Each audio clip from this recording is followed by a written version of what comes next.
समस्याओं को बढ़ने से पहले ही सुलझा लें। एक राज्य में शासन करने वाला राजा दुनिया का सबसे शक्तिशाली शासक बनना चाहता था। एक दिन उसे दूर देश से आए एक भविष्यवक्ता के बारे में पता चला।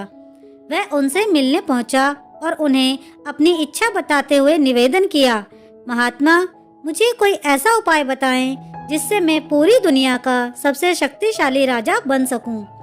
भविष्यवक्ता ने सामने जाते हुए एक रास्ते की ओर इशारा किया और बोले, राजन, सामने जो रास्ता देख रहे हो इस पर चलते जाओ। 10 किलोमीटर की दूरी तय करने पर तुम्हें एक पेड़ दिखाई देगा। उस पेड़ पर चमत्कारी फल लगते हैं। तुम उस पेड़ से एक फल तोड़कर खा लेना, तुम्हारी शक्ति 100 गुना बढ़ जाएगी। राजा बिना समय व्यर्थ किए उस पेड़ की तलाश में निकलने के लिए तैयार हो गया, लेकिन उसके जाने से पहले भविष्यवक्ता ने उसे चेताया, राजन, एक बात ध्यान में रखना, जब तुम इस रास्ते पर आगे बढ़ोगे तो तुम्हारा सामना 1 फीट ऊंचे एक राक्षस से होगा।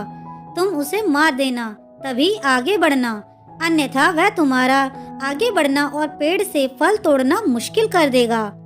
राजा ने हामी भरी और भविष्यवक्ता से आज्ञा लेकर उनके बताए रास्ते पर चलने लगा।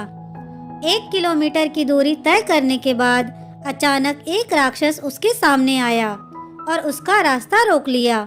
उसकी ऊंचाई 1 फीट थी। वह राजा को ललकारते हुए बोला, तुझमें हिम्मत है तो मुझे मारकर आगे बढ़। राजा ने देखा कि राक्षस कद काठी में बहुत छोटा है। उसने सोचा कि इतने छोटे से राक्षस को मारने में अपना समय और ऊर्जा क्यों व्यर्थ करूं। वह उसे धकेलकर बिना मारे ही आगे बढ़ गया।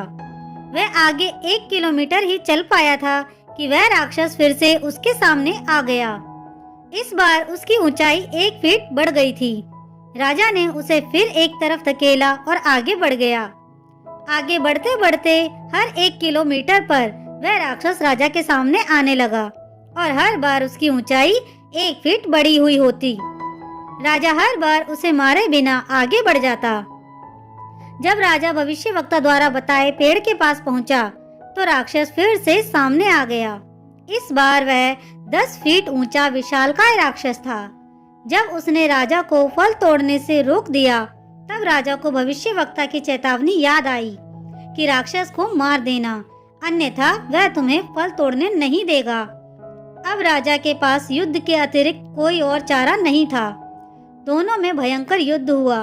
कई बार स्थिति ऐसी बनी मानो राक्षस राजा को मार देगा, लेकिन अंत में किसी तरह राजा राक्षस को मारने में सफल रहा।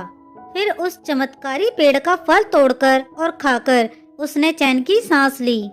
हमें इस कहानी से ये सीख मिलती है कि लक्ष्य प्राप्ति की दिशा में जब हम प्रयासरत रहते हैं तो हमें कई बार छोटी छोटी समस्याओं और चुनौतियों का सामना करना पड़ता है। हम अक्सर उन्हें छोटा या तुच्छ जानकर नजरअंदाज कर देते हैं और उनका निवारण नहीं करते। फिर धीरे धीरे वही समस्याएं और चुनौतियां बड़ी होती चली जाती हैं। एक समय ऐसा आता है जब उन्हें नजरअंदाज करना संभव नहीं होता और वे हमारे लक्ष्य प्राप्ति के मार्ग का पत्थर बन जाती हैं। कई बार उस पत्थर को पार कर पाना हमारे बस के बाहर हो जाता है और कई बार उन्हें सुलझाने में हमारा बहुत समय और ऊर्जा बर्बाद हो जाती है। बाद में हम पछताते हैं कि हमने पहले उसका समाधान क्यों नहीं निकाला। इसलिए बाद में पछताने से बेहतर है कि समस्याएं शुरुआत में उस वक्त ही सुलझा ली जाएं जब वो छोटी हों। दोस्तों, आपको ये कहानी कैसी लगी मुझे कमेंट करके जरूर बताएं। अगर कहानी अच्छी लगी हो तो प्लीज इसे लाइक, शेयर और मेरे चैनल को सब्सक्राइब करना ना भूलें। कहानी सुनने के लिए आपका बहुत बहुत धन्यवाद।